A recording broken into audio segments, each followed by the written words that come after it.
What's up, everybody? Welcome back to the show. I am Adam Frex. After we had came off a exciting week, I know that the free agency kicks off the NFL season, but the NFL draft it starts to mold the team, and you can kind of see where your teams are going and how you feel heading into the upcoming season. So I think this is a time that it gets really exciting. Because now there has been 200 some odd players that are the unknown. So every team has a little bit of a hope this year that let me get a couple of these players that hit, especially the teams who had like A+, which includes the Chiefs. And talking with people this week about the Chiefs draft and loved it. Loved the draft. But I also try to tell people, all right, let's try to tamper expectations just a little bit. We had 10 picks. If 6 of them hit, that's a great fucking draft. I mean, the chances of 6 of them hitting aren't very likely. And when I mean hitting is going to be in the league for 5+ years. We had 10 picks. The likelihood that all of them are in 5+ years it's unlikely. The chances that 6 of them also unlikely. What you can hope is that you have three to four starters with the amount of picks that we had that can help build us going into the future. I know with McDuffie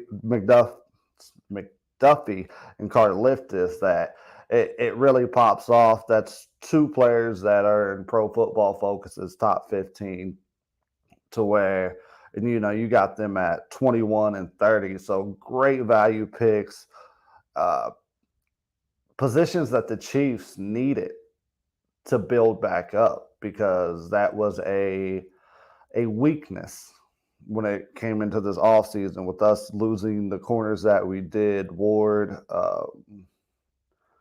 and a couple other players. I can't think of the kid from Minnesota that we got for the 7th round. So just seeing Veach had the availability to completely shift what we had a couple years ago, even in the Super Bowl. I mean, we're working with a completely different team. Is the core the same? And when I say the core, that's really all we have left is Travis Kelce and Patrick Mahomes on the offense. You still have Chris Jones, and I don't know, maybe reluctantly to some people, Frank Clark. Our linebacking core is all new. Our secondary is pretty much all new, other than Juan Thornhill, but he got the hurt in the AFC Championship game. So if we can get him back to what we was before, and those for you watching, if any of you guys want to hop on, uh, literally you can hop on the show. We'll pop you up. I'll send you a link, and we can get you up on the shows, kind of see how you felt about the NFL draft this year. So we'll start with the first round. We already brought them up, so it's a situation where we absolutely knew we needed a corner. Snead, absolute baller, absolute baller. We have Fenton, who I think is a very solid player, so we have him going back there. Then you were bringing back Baker, so that's a good start in 3, but I want it considered a premier position. Uh,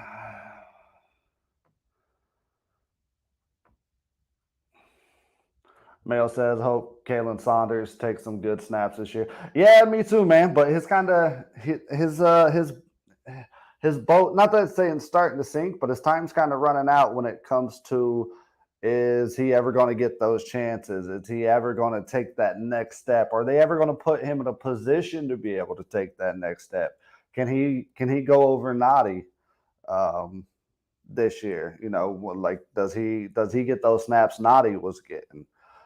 And that's to be determined. Absolute freak athlete. Was hurt last year, so it's one of those things where I don't know. Maybe he can take that next step. We're definitely going to need him to because we have not attacked that interior defensive line at all, especially with us running a 4-3. We need that guy who is an absolute run stopper, in my opinion. That's beside Chris Jones. And I always go back to stopping the run and being able to run the ball consistently. So we definitely need a guy like Saunders to be able to come up and take that next step, because without that, it's going to be really tough for this defense to be successful. And when I mean successful, I mean top 15 defense. We need a minimum top 15 defense for us to hop into that top tier caliber of team to get us back to the championship. I would assume most people would say with us trading Hill that we're going to kind of take that step down just a little bit, and that we don't have that fear, I think, of other teams that our offense is just going to absolutely obliterate the offense to where going into it, they already almost lost the game. So we definitely need our defense to be a top 15 defense. And the question is, it's a lot of it is, are these rookies going to be able to push us over that threshold? Signing the safety from the Texans, signing Dion Bush, Devin Bush. I should have wrote this down in my papers. Him in the back end.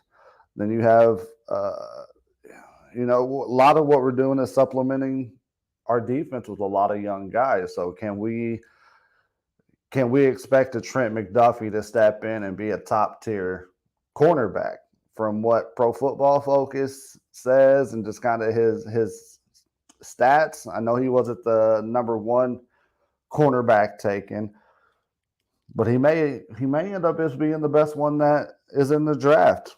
I think that his Pro Football Focus grade was 15.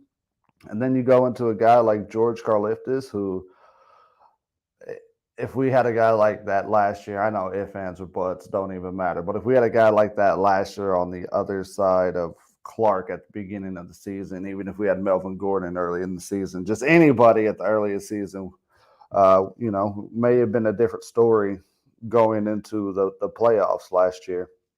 In the end, did I think it really mattered? Not really, because Gordon came in and helped us absolutely ball.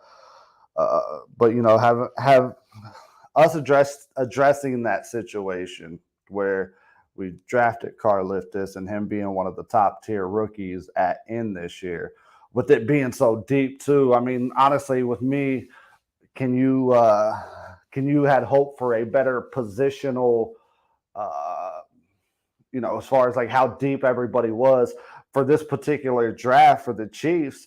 You couldn't have had it happen better for how deep each position was as far as wide receiver, edge rusher, and corners that seemed to be fairly deep. Behind McDougal's need, how much are we trusting Fenton draft picks? Should we go get Bradbury from the Giants? I think that Bradbury from the Giants thing's kind of dead. I don't really see that happening. I kind of see Veach rolling with what we have, man. And I think that he trusts in his ability enough to go with what we got. I mean, just think a couple of years ago when we was rocking with Ward as our number one. And granted, our secondary hasn't been great, but I don't think it was the number one thing that we've had to worry about as far as like the weakness. A couple of years ago, I would argue that it was linebacker, and then definitely it was secondary in 18, Scandrick, and that season. Then 19, it seemed like the 1920s. Well, yeah, 19. Fuck, I'm getting my numbers all mixed up, and then it went to linebackers, and we was able to rehash that with Gay and Bolton. And then this past year, you've seen it that the defensive line was absolutely atrocious when it comes to being able to get any type of hurries on the quarterback. So the fact that we couldn't get any rush on the quarterback was an absolute detriment to our secondary. And last year, I think we had a pretty good secondary, even with my man Sorensen out in the back. If we, you can get that guy to a 3 to 4 second drop instead of them having 6, 7 seconds to be able to go back and make a play.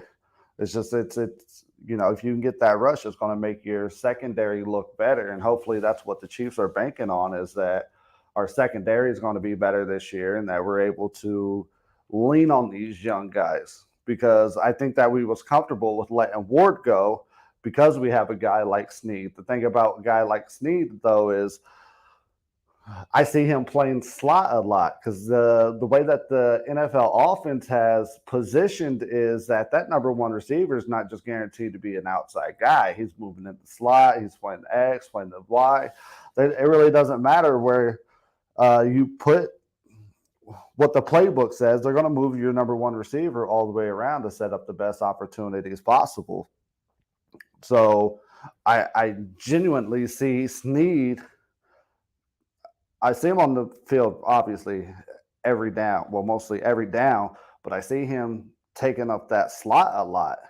And then I think you're gonna have Fenton on the outside, and then you're gonna have Trent McDuffie on the other. I mean, and if you think about it, it's like, all right, that's your first round pick. You expect McDuffie to be able to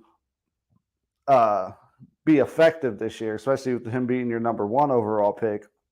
And then you have a guy like Baker, who's your fourth corner, and then we trade for. I should do a transaction sheet. What I do next and no research on this. This shit's all in my head. So yeah, fuck it. You got the kid from the 7th round, or that we traded next year's 7th rounder for. So it's one of those things. And then not to skip down, for me, it's a long shot. You have that 7th round pick in Jaylen Watson, who, he's like a 6'3" corner. So it's just, I think that we've built up enough equity there that we don't have to go out and get another guy, unless you're talking about getting a top tier guy. And now we're working on slim pickings on who's available. And with the whole Bradbury thing,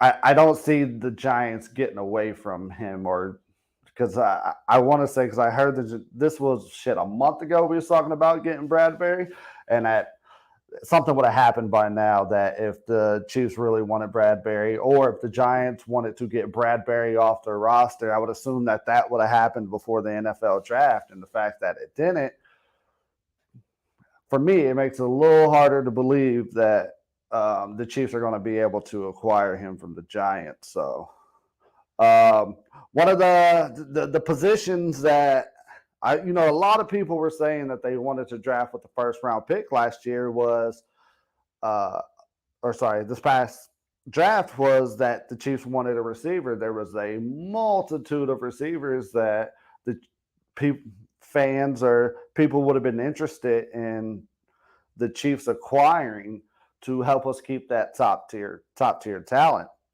And with the 54th pick in the 2nd round, they pick up a guy like Sky Moore, which I believe was the 7th wide receiver taken before us in the 7th round, something like that. Maybe he was the 7th. But us trading back, I think 2-3 wide receivers got traded. So is that a indication of there's a collection of, there's these wide receivers in this pool right here, and we'll trade back, because that's what New England ended up taking one. We'll trade back, and then one more went off, I believe. And that, did they know Sky Moore was going to fall, or was they like, fuck it, at the end of the day, we're going to rock with whoever is in left over? If Sky Moore had happened to go to someone else, I imagine that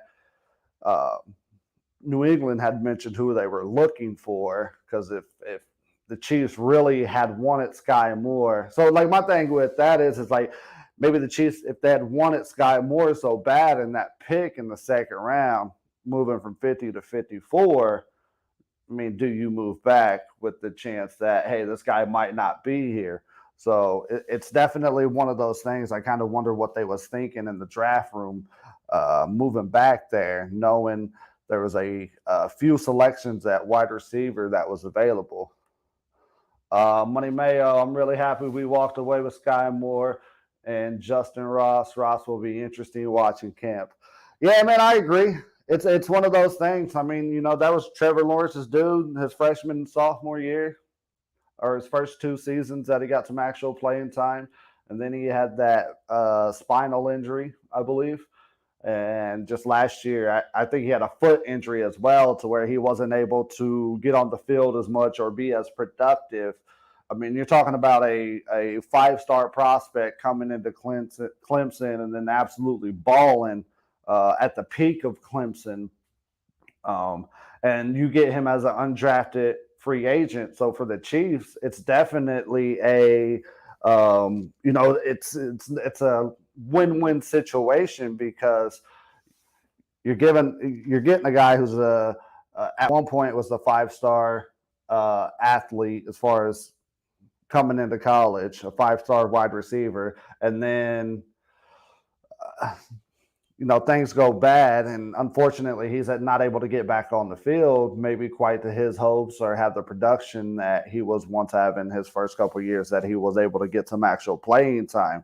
It's definitely one of those things where it's a great pickup, great pickup. It's something that you cannot like as we get through more and more years with Veach, you see that he has a notion to kind of pick these underlying guys out of, I don't want to say obscurity, but that he's willing to take a chance on. It's a low risk guy. What's the worst that can happen? And if he comes out and absolutely fucking balls, that's a guy that you have control for the next 4 years. At best, he can be in a restricted free agent, to where you have control of him for 4 years, and to build that depth at wide receiver. Because let's be honest, that's something that the Chiefs have not had, is that depth at wide receiver. We were so top heavy. And I was having this conversation today, and they're like, yeah, definitely McColl's Justin, if this cocksucker ever actually gets on the show like he's supposed to do.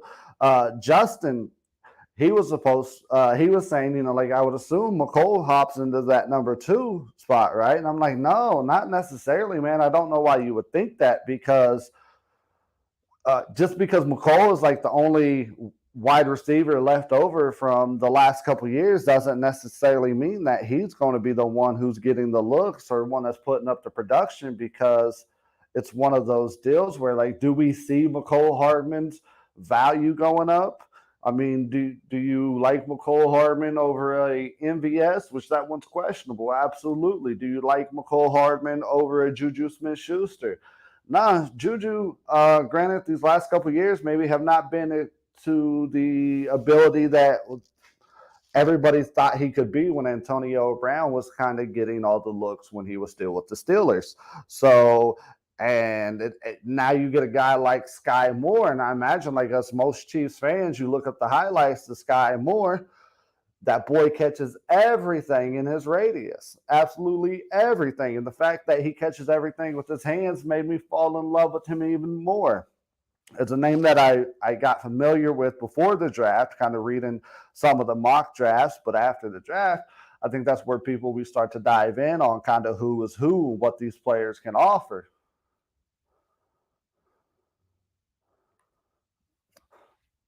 Just when you thought the Chiefs were out of contention, revenge of the draft. Man, I really fucking hope so. It definitely feels like that, man. It feels like it's one of those things that is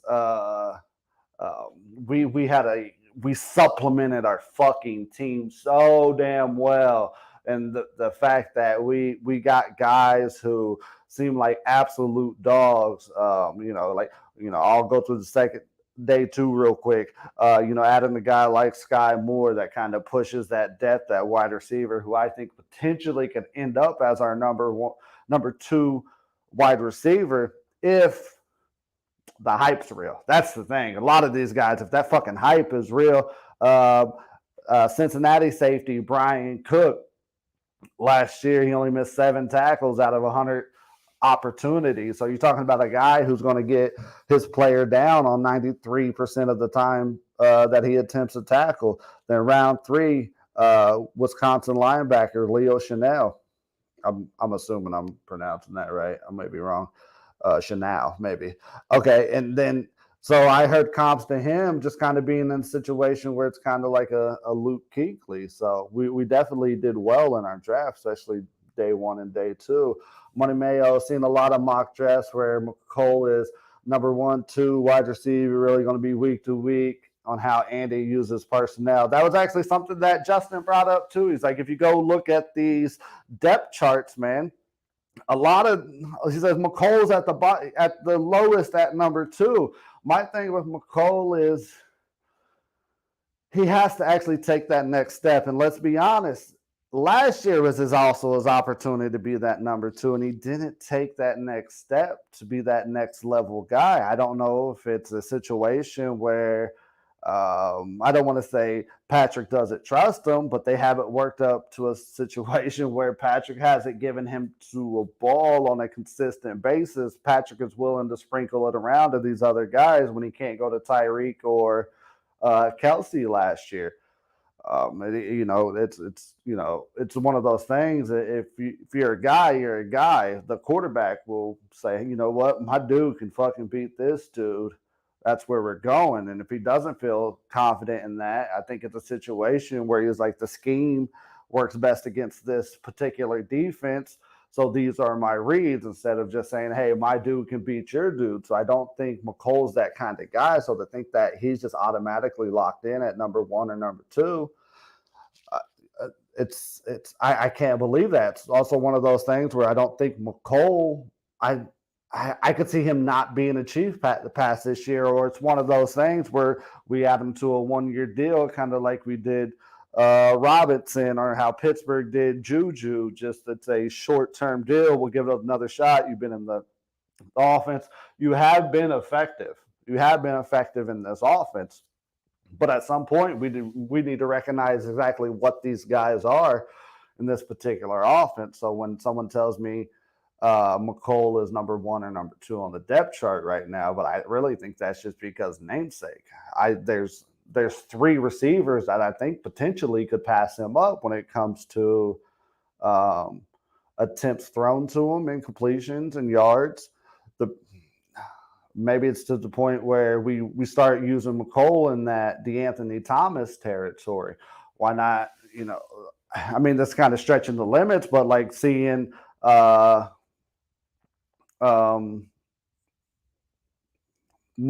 may do a little bit of a Debo, like put him in the backfield, kind of see what happens with that. I mean, he's the type of guy that I'd rather see him go be that gadget type of player. Timothy says, got to give it up for Veach in his front office. I'm excited to see this new talent. Me too, man. I think we're working into this new era of Chiefs football. We had our Super Bowl team that was the core. We try to run it back with those guys.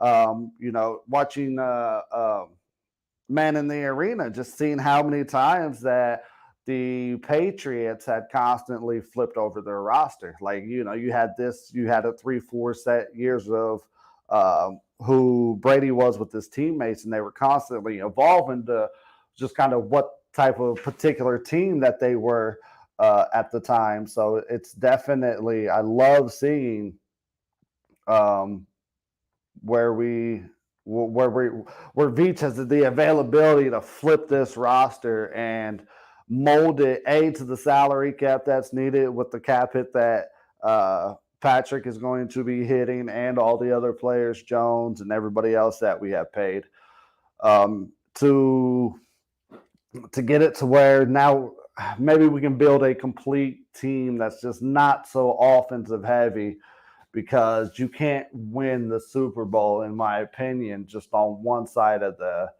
the offense. I know we did it back in 2020 when we won the Super Bowl, but our defense had gotten better towards the end. Send this here. So I see us being a more complete team as a whole. Sunday Money, not much of a concern, but Is this Chad Henne's last year's backup? We grooming Shane. I don't know how to pronounce that. For that role in 23, Andy not scared to draft QBs when he has one. McNabb, Kevin, Cobb. I think that I'll get to your comment in a minute, Timothy. I think that I definitely think that we're working on Henne's last year, the year before that. But I think with Andy, it goes year by year.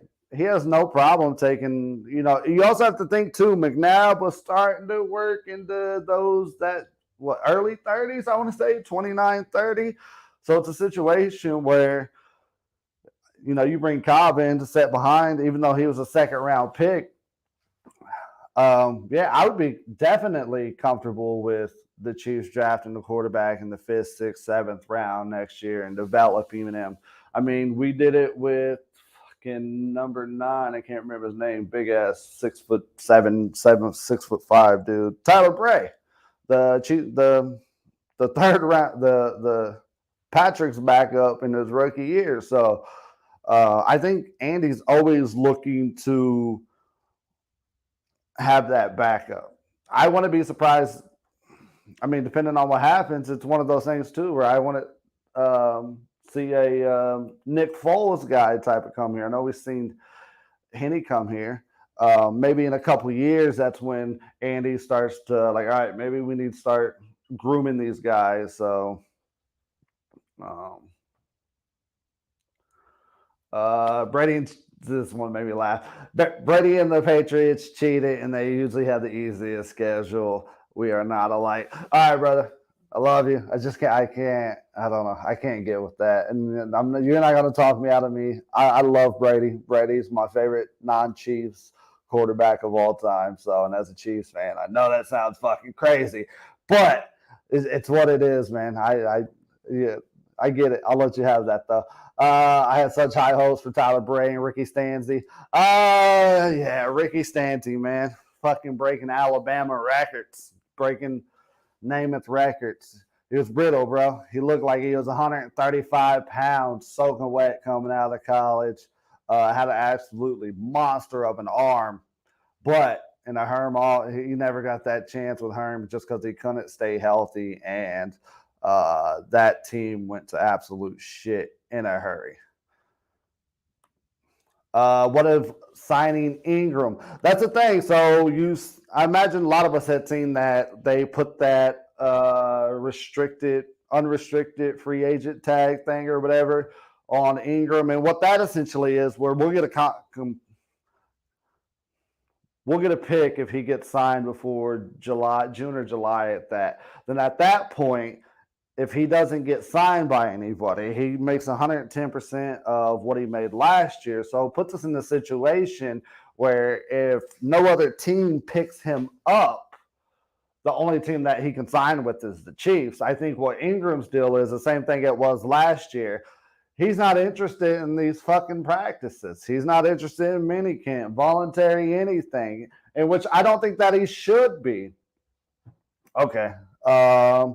And then Mayo says, not Ingram. I say bring back Houston. So the thing with, I had this conversation also with Justin too. The reason why we can't bring back it, if we bring back Justin Houston, we got to give the Ravens get a composite. I can't fucking say the word. Ravens will get compensation because they tagged him the same way that the Chiefs tagged Ingram, compository pick. So it makes teams less want to go out and sign that guy because now you're giving this player a draft pick for nothing. I don't think you're giving it from yourself, but the NFL, probably depending on the grade of the player, they will comp you a pick for another team signing that particular guy. So I would be all for bringing back a guy like Justin Houston because we're in a situation where he fits in a 4-3. You see it with Indy, can stop the run, still can go get the quarterback a little bit. But I think that's why we did that with Ingram, because it's a situation where if all things even, those guys are pretty even. Peyton Manning, Dan Marino was so much better than Brady. Nah, bro, you ain't talking me into that, Mayo, bro. We've had this. Just because you have a love and or affinity for some fucking particular player, bro, I'm not here for that bullshit. Marino at the time, probably greatest fucking arm I had ever seen from an NFL quarterback. Manning, maybe the smartest. Let's not get it wrong here, baby. Tom's the greatest. Tom's the greatest. I mean, I don't want to have this conversation, but yeah, I'd rather get back to the Ingram thing. I get that Ingram don't want to do spring training, but he could work with Karlaftis, teaching him. He had like 30.5 tackles for loss in 27 games. I'm definitely with you, man. It's one of those things. I don't know if you had heard Ryan Tannehill like saying it's not my job to mentor this guy. I think a lot of these guys, especially a guy like Melvin Ingram, he's in the trenches and he gets beat up so fucking much that I think that he would be interested in mentoring a guy like Karlaftis, but I think that it's going to be under his own time. Like he's like, I don't need to be there personally to get my reps in. And if you think about it, now Ingram's at the end of his time. Is he going to put himself in a position for pretty much another guy to take his job? Because Ingram only has a couple years left. So that's kind of what we're working on. All right, guys. So for a fucker who finally decided to show up, give me a thumbs up if you're ready back in the green room there, buddy. All right. For a hold on. Sorry, I was reading the message. We'll get to your comment in just a second, Mayo. A guy who was only running 48 minutes late on this particular show, but that's all right. Late is better than never is what I always say. Ask my coworkers, which he is one, so he knows I stand by this. I'd like to welcome Justin Olson. What's up, buddy? What's up, bro? Glad to know you're alive. I haven't heard from you, so. Yeah, I got a little busy. Totally forgot, like I said, all week. You're good. Luckily for you, we only got through the first half of this draft. So let's start it. Sonny Mayo says, do we bring in any competition for Bucker? Homie missed quite a few extra points. I'll let you take that one there. I think it's it don't really matter at this point. We're counting on Mahomes to get us our points. We don't really... Hold on. If we could, I mean, yeah, for sure. But if we could get a young guy straight out of college that, we ain't got to pay shit for because he was undrafted, then why not bring competition in? No. You can bring a guy in, but Bucker's one of, I get it. He misses fucking extra points from time to time. He might miss 3 or 4 in the season. But when it comes to kicking those field goals in clutch times, dude, he has one of the highest accuracy ratings when it comes to actually kicking the fucking ball. Not talking extra points here. When it comes to actually kicking the ball, sign me up for Bucker, man, because my thing is what's the alternative? We'll see. What's the alternative? If you're talking to a guy that's even more top tier, you're talking a transition, a guy who's going to be our kicker for the next 10 years, which I already think we have, and Bucker. You know what I mean? It's hard for me to say, yeah.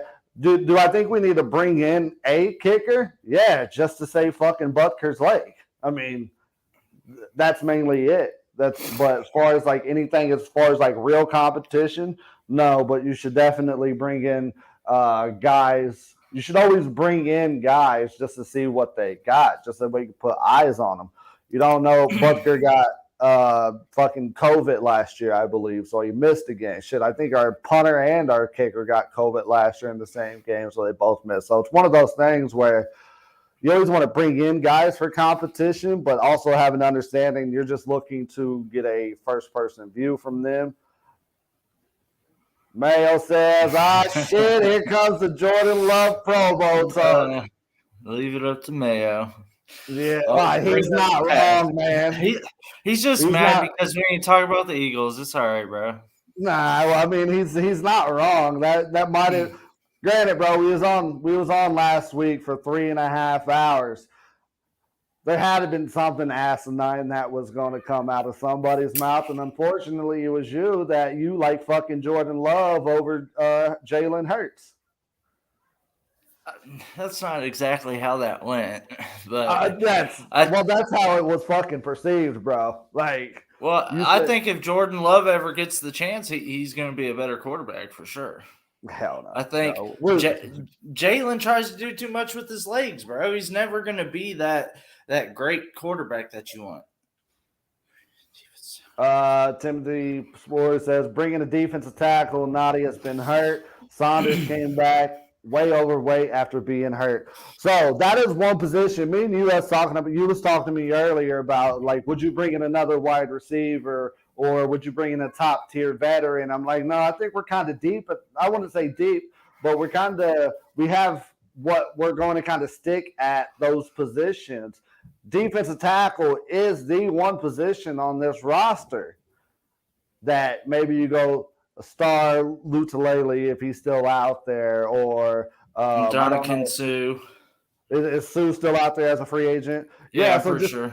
You know what I mean? So guys like that, like, absolutely. I think that we need to bring in that if we're going to bring a veteran in, that's the fucking position we need, bro, because we literally have not addressed that position at all. Right. No, for sure. I definitely agree with that. I'm curious to see what they do, though, because I don't know if that Karlaftis, if they're going to leave him on the edge or if they're going to put him in the middle and try to bring Ingram back and have kind of Ingram on the outside, Karlaftis kind of, bouncing back and forth maybe. I don't know. I would imagine it probably depends on kind of the down and distance at the time. You know what I mean? Right. Just whatever particular team that they're playing, or is the guards and centers that they're playing. Maybe it's a smaller, more athletic line to where Karlaftis can go into that inside a little bit easier. Is it a big fucking line that is just, kind of like the Chiefs that are all big across all front five, and maybe you need a bigger guy to be able to make some impact there, and that where he's more effective on the outside. But I think it's definitely we're short there, man.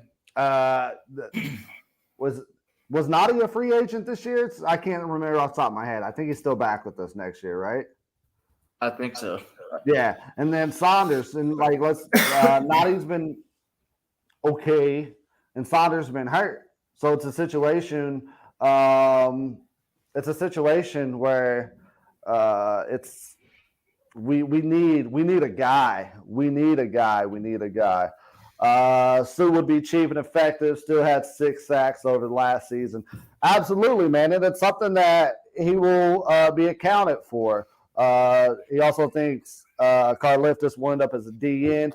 I do too. I think that's where he needs to get the primary of his work, man, because, like, let's be honest, we need those outside fucking pass rushers because we have not had that for multiple years. I mean, we tried to do it with Jones last year because we knew that was a point that we don't have that guy. Clark he had a good postseason when we won the Super Bowl. Other than that, our pass rush has been absolutely atrocious.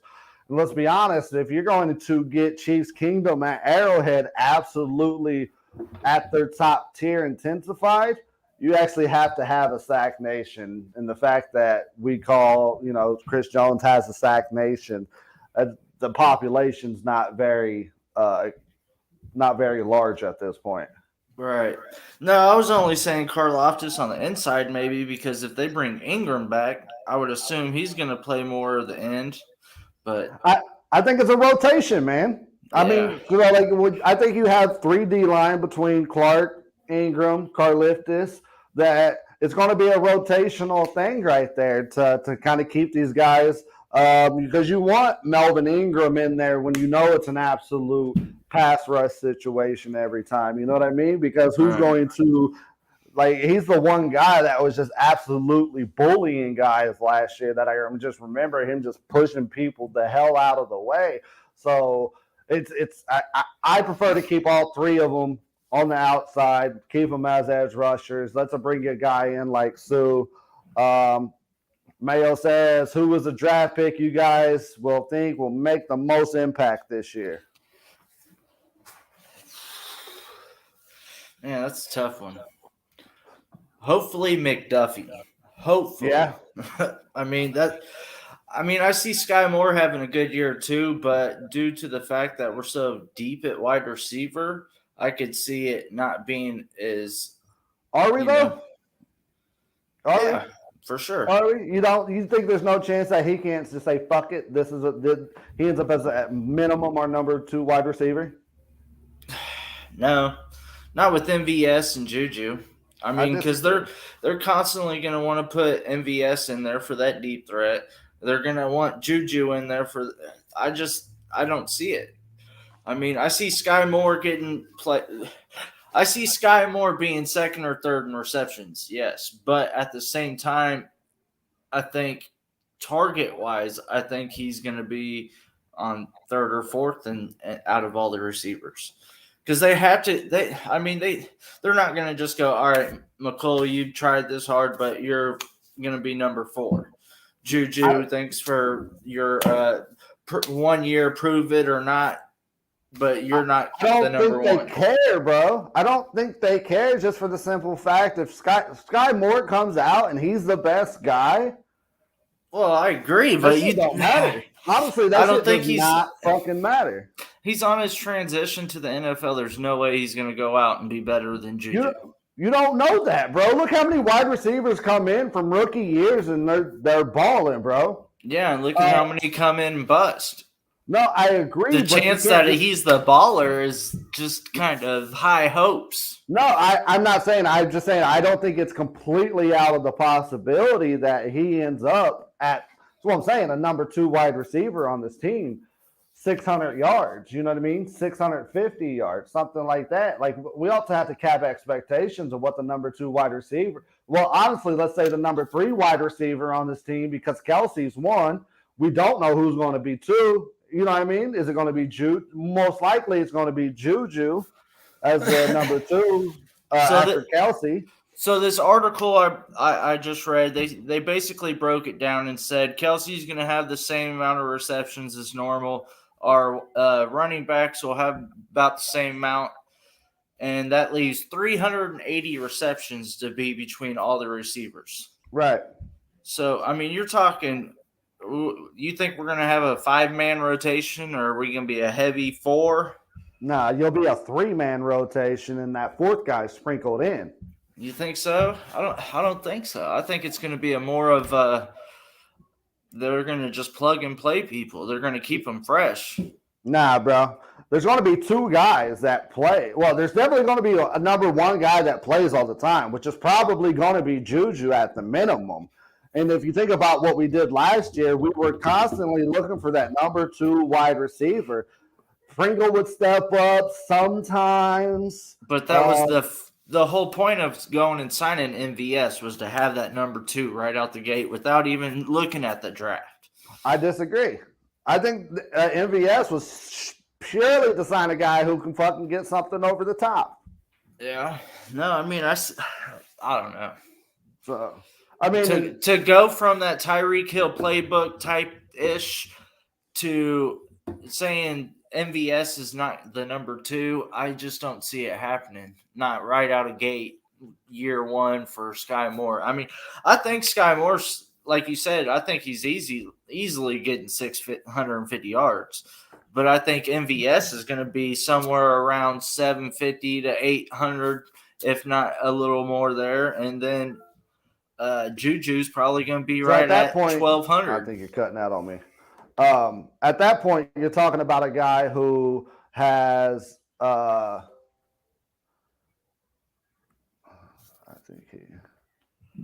right, you back?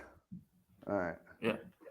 Okay. But now, I mean, you're talking about a guy in MVS who has never put up particular numbers like that, man. These are his first 4 seasons. His rookie season, 38 yards, 38 receptions, 580 yards. Second season, 26 receptions, 452 yards. Third season, 33 receptions, 690 yards. 20 last year, 26 receptions for 430. And I know he was hurt last year and he didn't play all the games, but you're talking about a guy I don't necessarily consider as an absolute number one target. And Juju? And MVS. Oh, I don't. I think. Yeah, no, I think. I mean, we'll see. I don't know. I think it's very possible. Like you said, he was hurt. I mean, if he stays healthy, I don't see why he can't get 750 easy. Dude, and on top of that, just listen to his target to reception ratio. He had 73 targets his rookie years, 38 catches, 56 target the second year, 26 catches, 63 targets his third year, 33 catches, 55 targets last year, 26 catches. It sounds like he catches the ball half the time. Exactly. That's what I'm saying. So, like, for us to automatically assume this guy's our number two, I don't believe that. I believe that there's room for one of these other guys to step in and for him to get passed up and for him to be a solid addition to this team, though. I see what you're saying, but I just think that Sky Moore's going to take time to make that transition. Hey, and I don't even think he's guaranteed a spot. I mean, they went out and got Corey Coleman, which I don't even think he'll make the team, honestly. Yeah.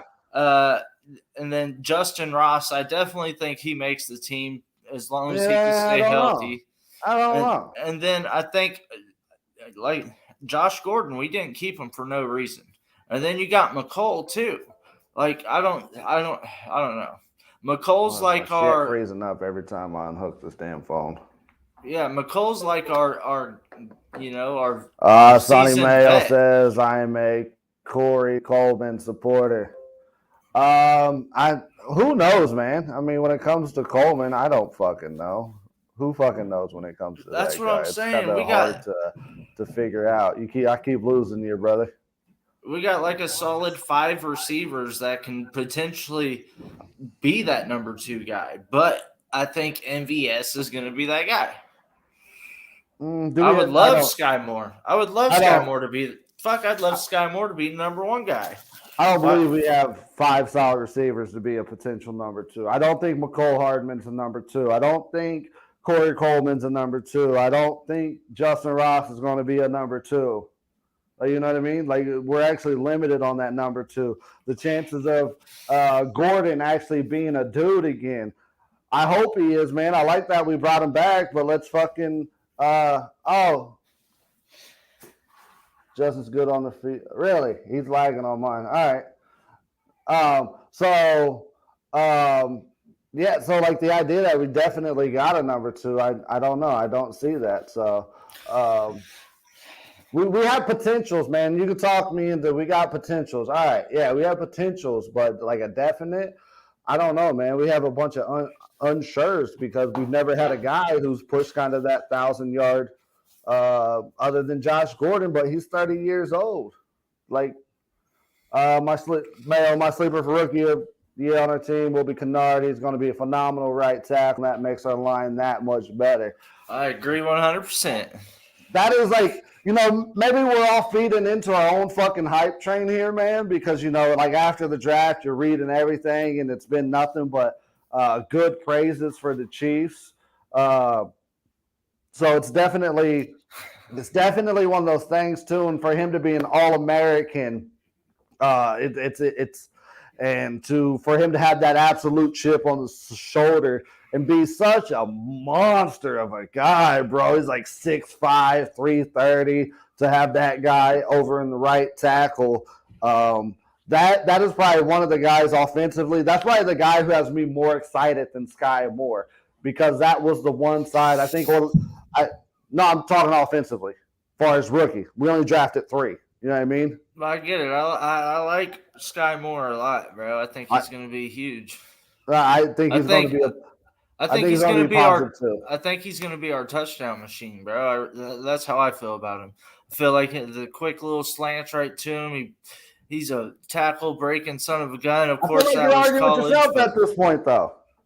That's what I'm saying. It could be anybody. That's the thing, Yeah, bro. But to go out and assume that a rookie wide receiver is gonna just come on strong and be good all year, I don't see it happening. I think he's gonna have a slow start, but then he's gonna take off. I get what you're saying. I've been the one who's kind of been the one who's saying, hey, let's fucking pump these brakes. But where I'm saying that he has that potential is because we don't have a high-end guy. Let's be honest. Even Juju's on a fucking prove-it year. So I'm just saying, if there's a team for him to be able to fucking skyrocket over a bunch of depth on those, it's this particular team. So it's the depth isn't too deep. Like he's not going on to the Chiefs from last year where he's Tyreek's at best number 2. You know what I mean? So he has potential depending on how it goes.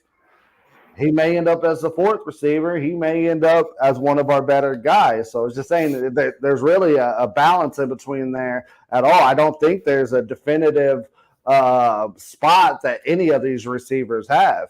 If Juju sucks, it costs us no fucking money just to bench him for the rest of the season if these other guys are playing ahead of him. Mayo says Gordon gets cut in camp. Hot take. What do you think? I don't think so. I don't think so either, but I could see it. I would not be surprised. Would you be surprised? I mean, how many receivers you think we're going to keep? 6? 5, 6? But you got to think at least one of them is going to be on special teams. Exactly. That's kind of what I was getting at. If he's a guy who's at they're rating at 5 or 6, they're going to put the chopping block on him to put a guy on special teams. You know what I mean? If he's not going to be able to produce in the game, it's a waste of time to even have him on the team if he's not able to help out with special teams. You can't have a 5th or a 6th wide receiver who is not chasing down punts or kickoffs. Well, I don't know. We got a shit ton of safeties and cornerbacks, and we do every year though, bro. And we still. I get that, but it seems extra heavy this year, bro.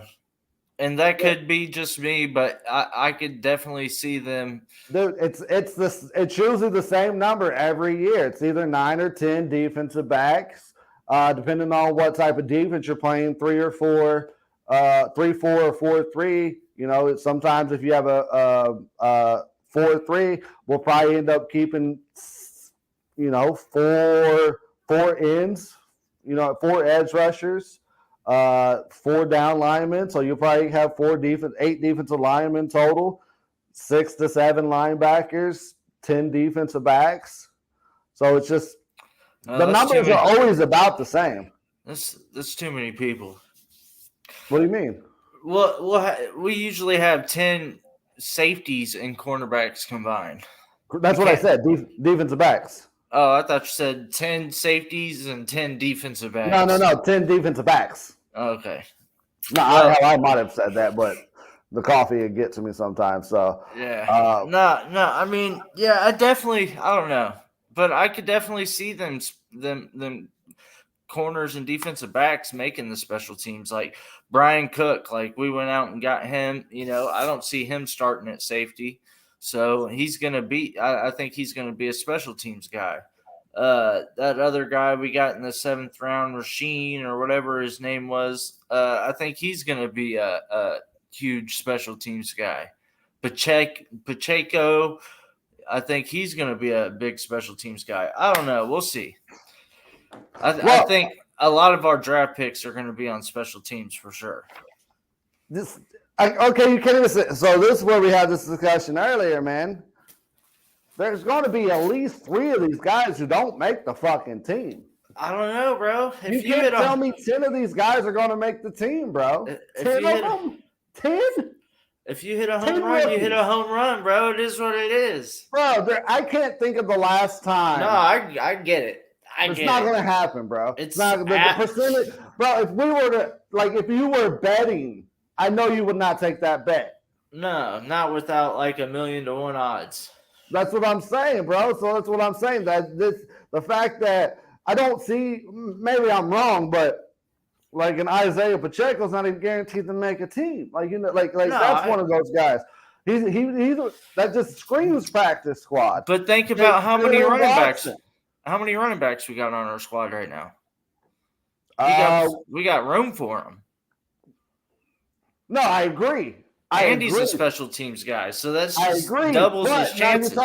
You're talking about you run with 3 running backs and a fullback on your roster. Okay, so who's our 3 running backs? Clyde Edwards-Helaire. Okay. Rojo. Yeah. Derek Gore. And our fullback. You think Derek Gore's for sure making the team? Absolutely.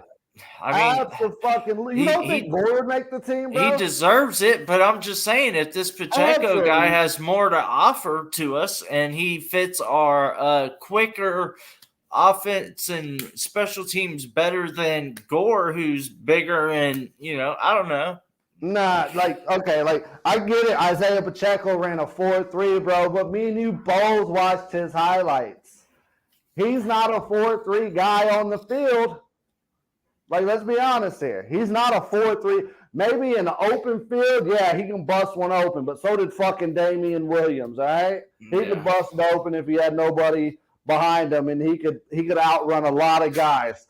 But, it's definitely Mayo says if Derek Gore gets cut, I'll buy a Jordan Love or Kurt Wentz jersey. I'll take Coney Ely over Gore. Seth. Hold on. Seth has. Okay, so which one of our draft picks do you think, where's the line drawn? Where's the line drawn? As far as people who I could see get cut? The 7th round? Basically? Yeah, I can see both the 7th rounders get cut, and I can see our 4th rounder be a maybe out of Fayetteville State. Out of where? Fayetteville State University, Joshua Williams. Huh? He ain't going nowhere, bro. He's going to make the team. And I bet you he's a rotational player for sure. Nah, bro. So at that point, at this point, though, you're telling me that at the minimum, I have to cut 3 guys and put them on the practice squad. I don't see 10 players making this team, man. Okay, but we're not deep enough at the positions we drafted to cut those guys, I don't think. I think that Brian Cook guy is. See? Mayo, please tell me where I'm wrong. We're fucking keeping all 10 guys. There's no way in hell. Not all 10, but there's no way. That's my point. Joshua Williams ain't going nowhere. I guarantee it, is what I'm saying. You're probably right. He'll probably still be with the Chiefs, but it'll probably be a situation where he is fucking on the practice squad. No way, bro. Name 4 cornerbacks better than him. I had to look up.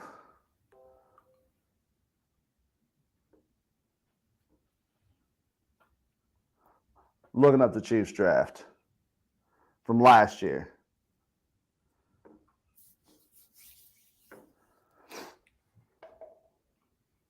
So that would mean that there's 5 defensive backs that are better than that Joshua Williams from Fayetteville. I don't buy it. Before going into the draft, we wasn't even sure who our number 3 was. All right. So last year was a great draft, right? Great draft. We'll probably hard to hit that percentages again as far as we forgot about Cornell Powell. We didn't even put him into the wide receiver conversation. That's because he didn't make the team last year. It's one of those things. He has that for as perception wise, you have to think that hurts his chances. You know what I mean? You can't make the team last year when I don't think the depth was as good. I mean, whose spot is he taking?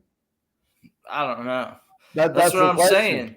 They could I could see 3 of these guys come in and just have that connection with Pat, just because Pat's that good of a quarterback, to where those 3 guys link up better than Juju, MVS, and Sky Moore. You know, I could see. I don't know. Powell will be practice squad required. I definitely agree. Like, I mean, I could see it for sure, the, but the, I'm just the saying, thing like, with that is, it's like, why didn't all these other guys have the connection with Pat? You know what I mean? I don't think it's a connection issue. Or you know what I mean? I think it's an ability and how good you are issue. If you're that fucking good, Pat's going to get you the ball. Other than that, he's watching fucking. Seth, that's where you fucking high. He says the last three don't make the team or practice squad. Kennard is definitely going to make the team. I won't definitely go to the point where it says, oh, he's definitely starting, but he has a good possible. You know, if there's anybody to have a chance, it's him to chance with how weak our right tackle is, or last year how weak our right tackles were. You can talk me all day into Jaylen Watson and Isaiah Pacheco. So last year we only had one guy out of 1, 2, 3, 5, 6. So take that. I believe Kando, right, from Florida State. Did he get practice squad last year? Joshua Kando from Florida State. Help me out here. One of you guys know. What was the question? So we had 6 draft picks last year. Hold on. 1, 2, 3, 4, 5. Yeah, we had 6 draft picks last year.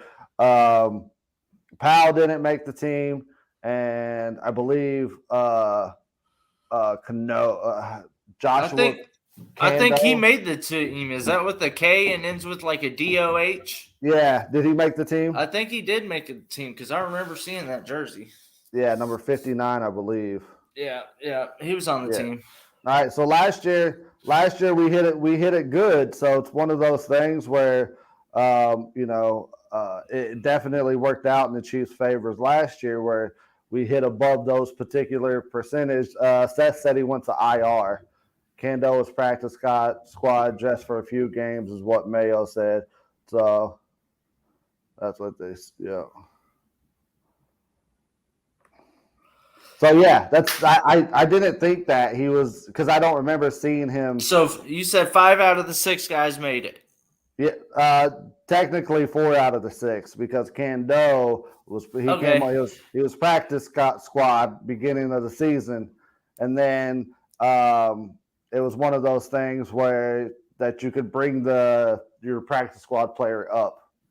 Right, and we had only 2 7th-round picks, so I think those are the only guys who don't make it. We didn't have any 7th rounders last year. Right. All right. 2020. We had 6 picks. Clyde Edwards-Helaire, Willie Gay, Lucas Niang, L'Jarius Sneed, Michael Dana, Bo Pete Keys. But see, the thing is like our defense pretty much was scrapped this season. Right. So, I mean, most of those guys that we drafted, but 2, I think, or 3 of them were offensive players. The rest were defensive. So, I mean, we need all those. We need as many of those guys as we can get. Right. I don't know. As I'm looking back through this, dude, Veach has done well, bro. 2019 draft, McCole Hardman, Juan Thornhill, Kalen Saunders, Rashawn Fitton, Darwin Thompson's, Nick Allegretti. So, other than Darwin Thompson's only been kind of that middle of the road guy. Allegretti's been a guy who's made the team every single year. So, maybe you're right. Maybe at least 8 out of 10. So, we'll definitely see. See, Veach could hit home runs, bro. No, yeah. I mean, maybe you're right, man. But it's just kind of my perception of the percentages of like the guys that you hit. Just it's hard for me to say, oh, all 10 players. CEH better have a massive fucking year. We took CEH over Jonathan Taylor. Oh, yeah, that still hurts. I'll never forgive Veach for taking Breland Speaks. Yeah, the Jonathan Taylor one hurts, man, because we had the pre-draft with Mayo a couple of years ago, to where it was like if we're because we're taking a running back that was the word, and Taylor was the guy that everybody was like tooting their horn for. Like, if we're getting a guy, let's get the absolute fucking bell cow over Taylor, or that's Taylor. Yeah, for sure. But every time I think about that, I just go back to 2017 and go, okay, 8 people passed on Patrick Mahomes, so that makes up for every bit of it, Nah, well, okay, so like this is where the thing with Taylor, man, a lot of people were worried about that he was coming in with a lot of fucking wear and tear. Like, that's what people were worried about. Taylor had 20 plus fumbles. I don't know. I'm going to have to check that one, Seth. I don't know, man. I think he's talking college. I know, but you're also talking about a guy who's, I believe, started all 4 years. Right. That's not, that's 5 fumbles a year. That is a lot, but like 20 plus, that seems to be exaggerated. So that's pretty good about his college, though. No, so. I'll give him that. That's why I'm over here. College stats. I'm gonna run with Seth on this one. Okay, he started his freshman. He didn't play his senior year. God damn it! I hate these fucking ads. Maybe. I could see it for sure. All right, I can't. Like, that's why you just never know with these guys, man. Oh, they got to be an easier one to fucking read than some of that. That's a lot, bro. 20.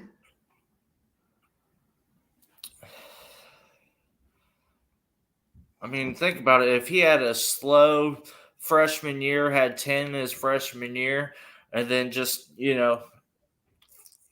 knocked it down to 5 the next year, then 3 the next year, and 2 his senior year, that's really not that bad. He only played 3 seasons. Well, then that makes it that much harder. Yeah, that makes it that much worse. I can't see nothing that pops up with his fumbles. That's so I'll get to this point because I can't find the stats. I'm going to fucking say I don't believe you. All right? I don't believe you. College stats. This is going to bug me because when I don't believe people, I want to tell them that, hey, you're fucking wrong, bro. Anyways, I'll have to get you and I will text you on that one later. Here it is right here. Okay, it says, I just typed in Jonathan Taylor fumbles in college. Why those rushing totals are impressive. Taylor's knack for giving up the football is a concern. He had 18 fumbles, 15 lost, in 41 college games. All right, so I was right. It wasn't 20 plus. That was close, though.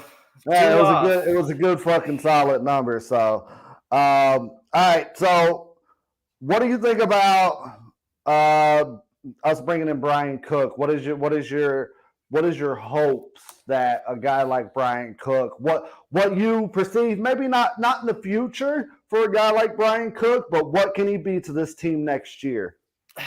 I don't know, man. Honestly, I think that's our weakest pickup out of everyone. Except for the 7th round. Yeah, okay, obviously. I was gonna say not everyone. But no, I really do. I don't know, bro. Like he didn't impress me much. I don't know. I could see, maybe with him working with, I don't know. We'll see. My hopes for him are the lowest out of everyone. Besides the 7th rounders. Well, that's unfortunate because you're talking about a guy that we took it with the 2nd round. That's one of those guys you expect to maybe not be a starter next year, but has to be a starter based on where you had took him. Look at Juan Thornhill, bro. It took him a minute. Thornhill wasn't the 2nd round pick, though, was he? I don't know. No, yeah, he was actually. I was looking that up. He was a 2nd round pick. So, but Thornhill's been all right. He's the starter. Yeah, that's another thing too. He's a liability in coverage. But I don't know. But I think that's why I asked you the question for. Do you think that? What's your viewpoint on him next year? Is this a situation where we got him to be a in the box safety? no. I think Thornhill and Reed are going to be our two back guys, and I Right. think they're gonna. I mean, I see some. You know, But isn't that where this Cook draft pick comes in? That because we like to play three safeties because we'll usually have one in the box or one on the tight end or something like that, rushing the quarterback. But don't you think that pick is purely for schematic reasons? yeah, for sure. But like you said, you don't always hit on those, and so I think out of all of them, that might be the one that might not be what we want it to be. Seth says Daniel Sorensen role blitzer, want to be a linebacker. Yeah, that's kind of the situation. That's where Sorensen excelled too. Like, I know as much shit as we talked on him, and I've been trying to cut Sorensen for 4 fucking years or something, is what it seems like for me now. 3 years, definitely since I started this podcast. But it's a situation where he did excel in those particular areas. You know what I mean? So he did excel in rushing the blitzer. So the problem is when we turn him into a full-time safety, kind of checking the guys at the back end, that's how he ended up with his new teammate throwing his fucking arms up at him. Yeah. I don't know. Now we get to see that all reunited in fucking New Orleans all over again. And I pray to God we get a fucking New Orleans Saints version of Tyrann Mathieu throwing. Bro, you know for a fact though, before Mathieu signed, he was like, "Hey, look here.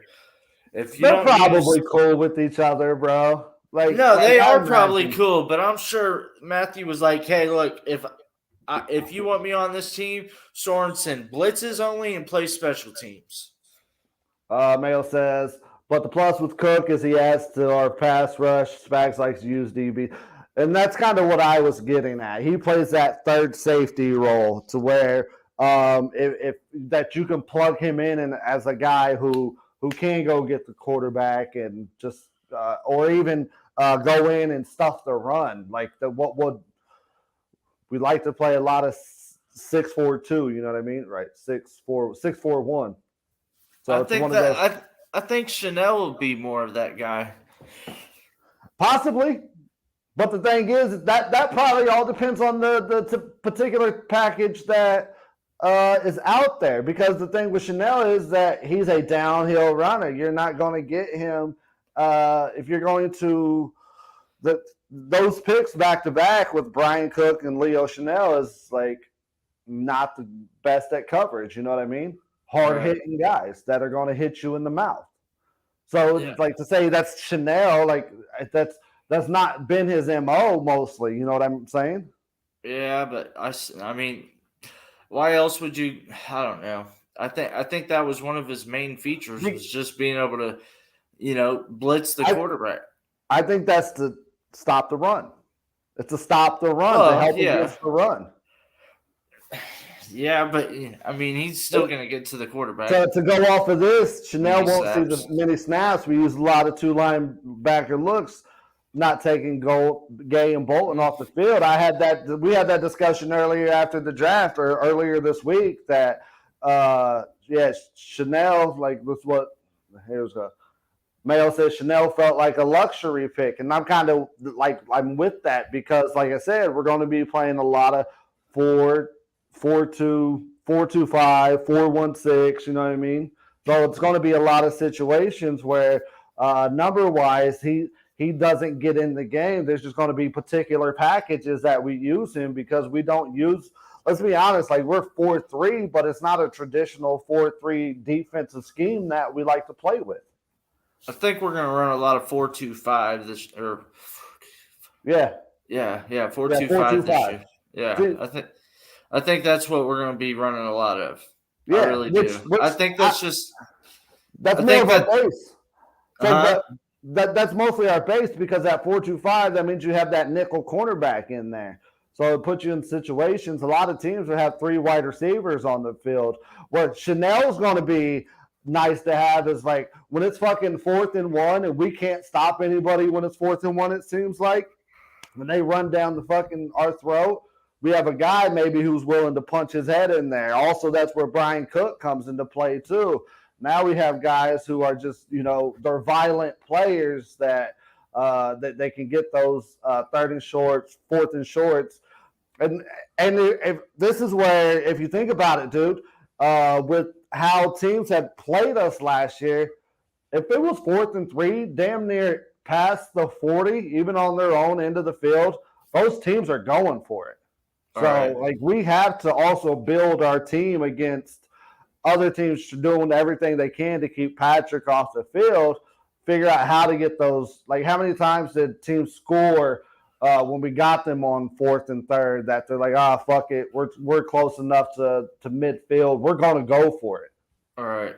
No, for sure. And I think that to go back to like our first conversation, that veteran defensive tackle, I think that's a huge thing too. Like if we don't get Ingram back, man, we got a big ass hole. Like that's the one area that I won't feel good about, regardless of who comes out of the draft and ends up on the team.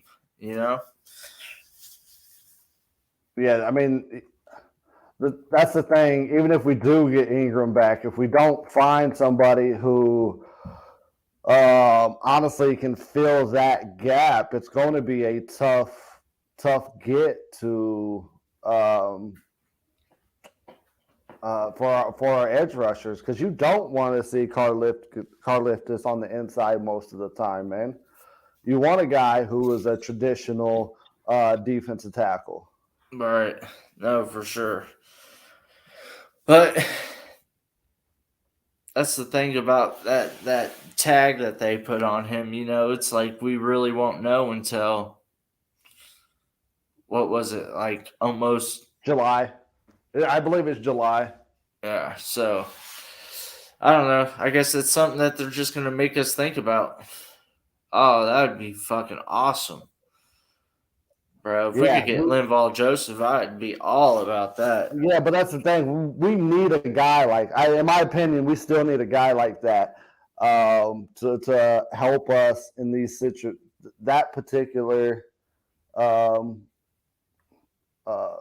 Like if we need help from a veteran still, that would be the position in which I would say that would be most that glaring out of anybody. So it's going through these are kind of the defensive tackles who are still out there.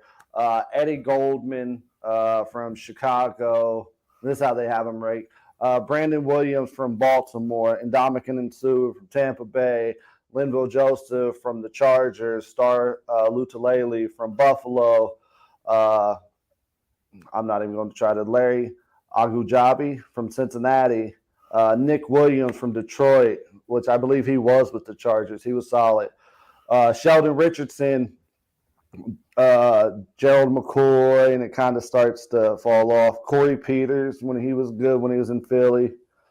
And that's kind of the top end, in my opinion, as far as like defensive tackles that are still left out there. So we still have a couple guys that we have available that if we wanted to go get, we still could. And which I do see us still grabbing a guy. And that's another thing too, though. Like if we could get this deal done with Orlando Brown, that could possibly free up some more money for us.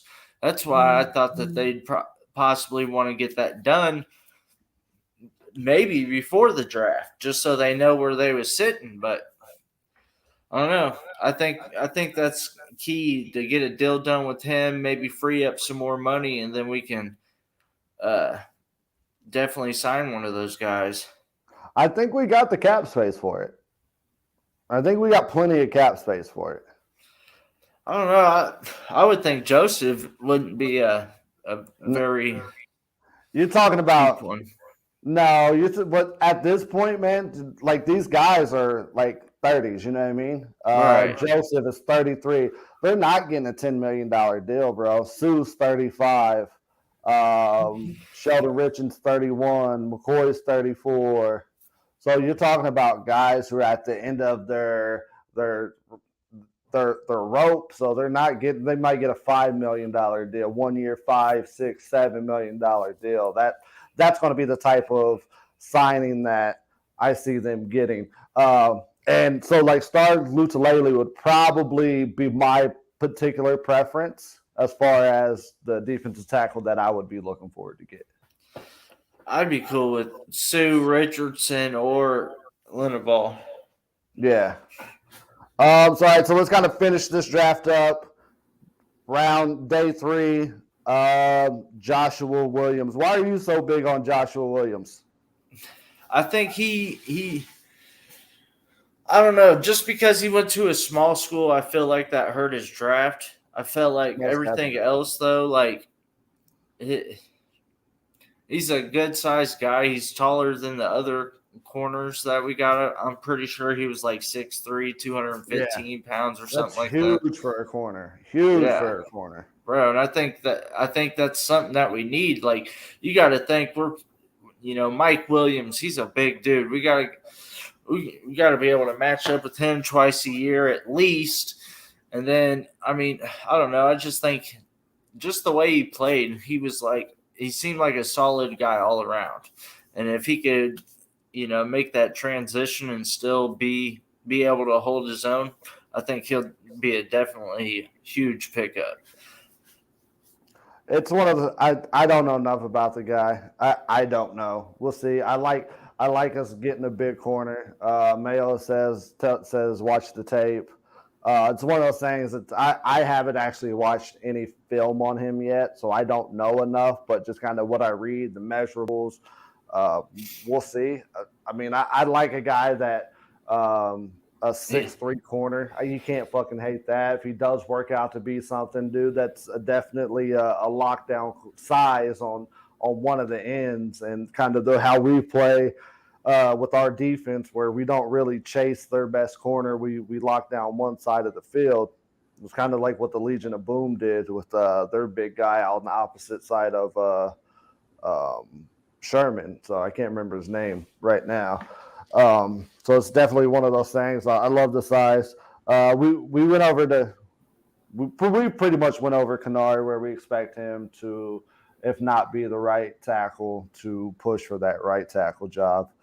Jaylen Watson, any opinions on him? Is that just kind of meh? That's kind of just padding the room, I think. Yeah, it's definitely one of those things. It's not, at the end, like the bottom of the depth chart's getting deeper and deeper with us making an acquisition after the draft to go get another corner as well. Isaiah Pacheco, man, you talked about him a little bit. Like, what about him? Because I think we're on different ends of the Pacheco train here. What about him makes you think that he could even push for Gore's job? Because, like you said, one thing that you didn't like about him was he was like very Damian Williams-ish. He likes to try to move east and west more than north and south, or just north, actually. But no, that's like very Dexter McCluster, bro. Right. Very fucking Dexter McCluster. But I think that, like, I don't know, like that McKinnon brought to the team, like he could bring what McKinnon brought. You know what I mean? Like I think Rojo will be able to do that to a certain extent, but I think he's more of a big, like, run you over fucking guy. Yeah, no one was a big Damian Williams fan. No, bro. No, that's not true. You might be new to some of these Chiefs football groups, bro. There's a lot of in which it's deserved, man. Like, there's a lot of Damian Williams love for kind of what he did in the Super Bowl, and he did have big plays for us. But my thing is, like, on the grand scheme of things, he was never a number one running back. Let's be honest, we haven't had a number one running back since Kareem has left. We've really been a committee team. We would love for CEH to be that guy, but it's a situation where it hasn't happened yet. Maybe because injuries or circumstances that we're not sure of, just like kind of what's going on. And Reed just doesn't run the fucking ball. That's kind of the circumstances of what I don't understand what's going on here. That I'm not saying give the guy fucking 20 attempts a game. I'm cool with 15, 16 something. Oh shit. These are names I haven't heard in a while. Bring back Colby Smith or Jackie Battle. Now these are two players. Colby Smith is the number 3 running back in the 03-04 season, I believe. That was Dick Vermeil. Jackie Battle, preseason Hall of Famer. I think that's why we went out and got Rojo, just so we could. I don't know. I think a guy who could potentially take CEH's job. Let's be honest. I don't know. Potentially. I could see it for sure, but at the same time, it's like, what is Rojo going to do with 15 carries that Clyde couldn't do in 15 carries? You know what I mean? Like, you're expecting him to get what, 8 yards a carry? Because well, if you only hand it to him 15 times and you want him to get 100 yards, he's going to have to get fucking 8 yards a carry. I think the thing with CEH, one of the biggest things that was a detriment to him is like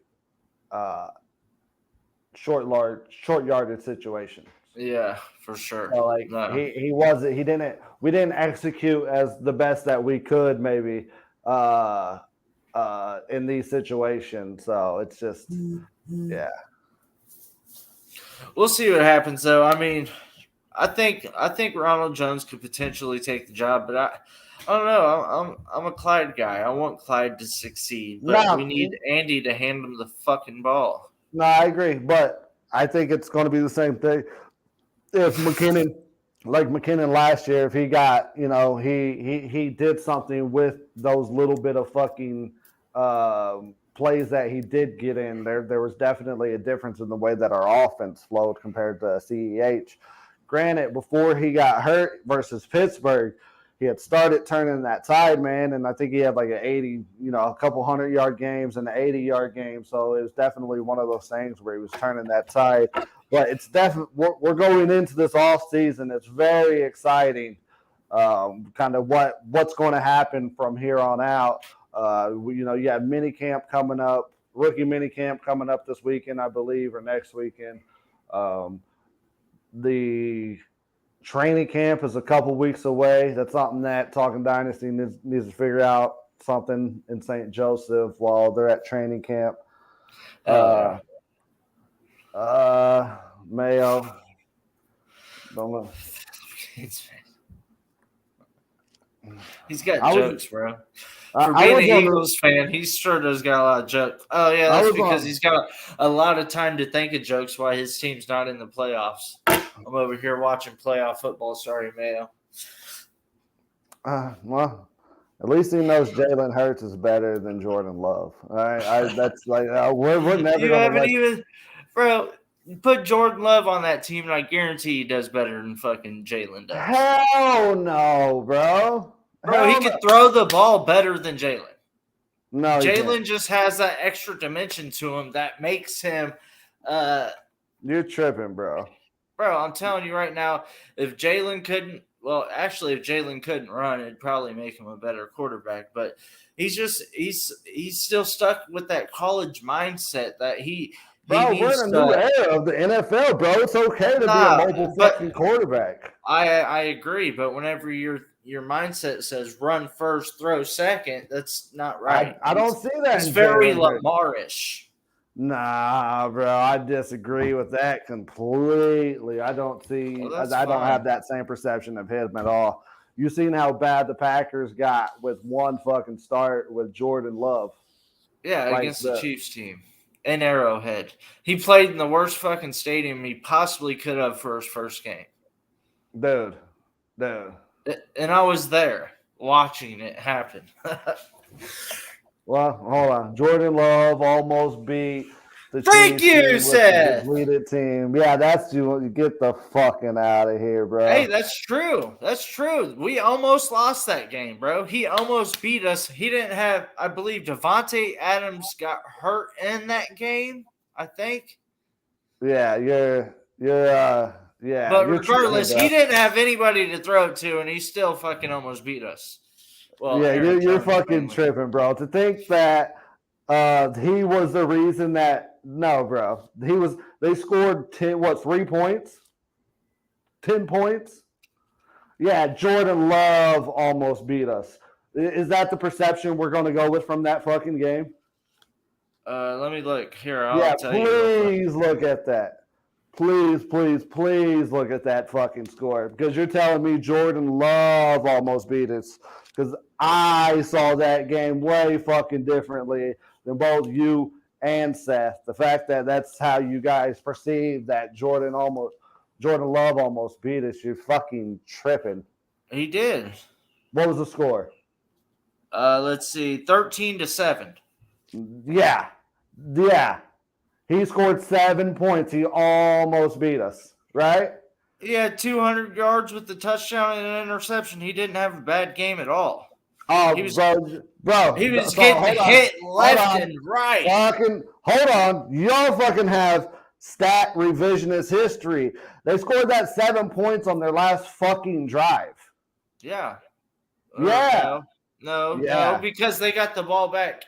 Okay, second to last drive. It was at the end of the game, bro. We was up 13-0. We was up 13-0 for 90 fucking % of the game. So the fact that you're telling me that that it was close, it was. What was the score at halftime? It was like 3-0, I think.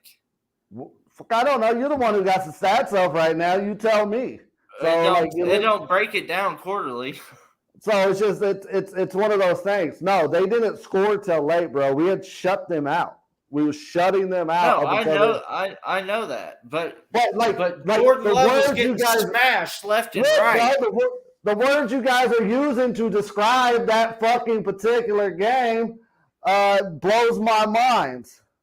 Scotty says, "Love your jersey, Adam Frex." I'm also a Golden Warrior State fan.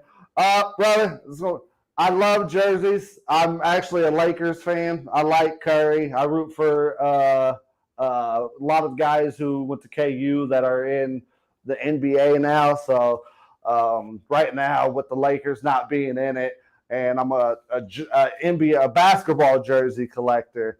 I try to get who I can, and Curry's a man. He's a dude right now. I'd love to see them go ahead and make it to the NBA championship and play against Philly, which is highly unlikely. But hey, yeah. Hey, bro, I knew that was coming. I hope the 76ers come back too. That way you can wear that damn Paul Pierce KU jersey again. Mayo, hold on. Randall Cobb was his number one receiver that game. Right. 3 catches for 50 yards. Was Devonte Adams playing that game? Huh? Devonte Adams. He had six for 42 yards. Yeah, but he's the one who almost got him to won that game, right? Oh yeah, if you remember the game, yeah, he drove his team down at the end of the fourth quarter, scored a touchdown, got the ball back, and drove his team down again, and almost scored. Yeah, okay, and he had 200 fucking yards. He had 200 yards passing. No, bro, you can't fucking determine that he was the reason that they was a good game, or that he got that. He was the reason that they were in a position. He didn't ball, bro. I didn't say he balled. I didn't say he balled. I'm saying to play in Arrowhead for your first game, have a depleted roster, and still be able to. He lost. What was it? Bakhtiari was out that game. I'm pretty sure. Another one of his Bakhtiari didn't play all season, bro. Well, whatever the fuck that guy's name is, his main offensive line. No, he didn't play all season. Okay, so the fact that you're saying that's no, the only guy that missed that game was Aaron Rodgers. That's the only guy who missed that game was Aaron Rodgers.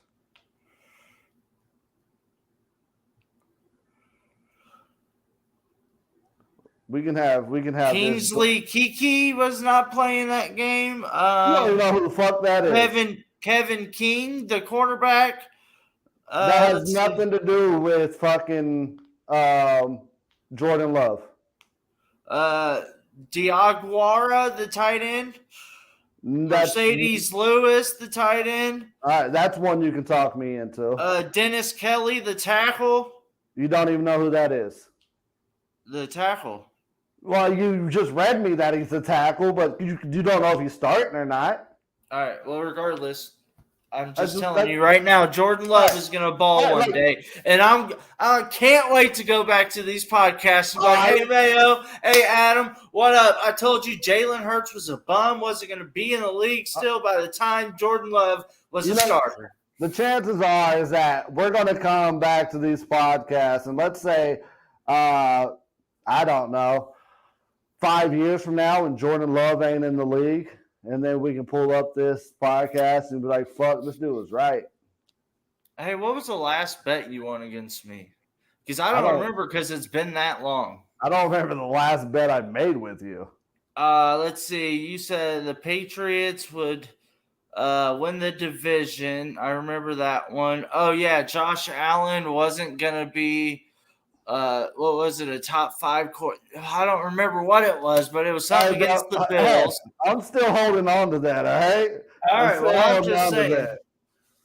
You can't remember any, and I'm over here naming them, so I'm just saying. Yeah, no. I remember the Josh Allen one, but I'm holding on to that one. So, On that note, bro, we've been going for an hour and a half here.